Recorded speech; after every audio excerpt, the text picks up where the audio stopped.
One of the things that I love most about my job is when I see what I've been a part of driving down the road. I'm just like, I did a little bit of that.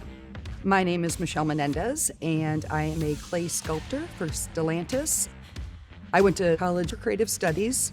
Then I found this job here by chance.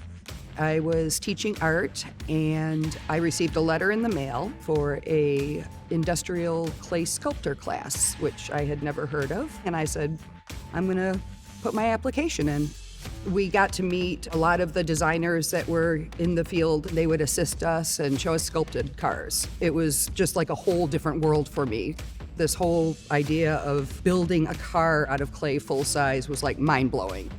I work in the interior studio. The process begins with the designer's vision. Then we take their two-dimensional visions and take them to the 3D world. We actually build the interiors, the doors, the steering wheels, down to the little knobs that changes your radio station. The cool part is you use specific tools for specific tasks.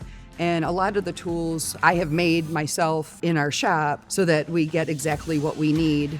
I think about how fortunate I am to have this to come to every day. I work with creative people that inspire me on a daily, and I hope I inspire some people myself.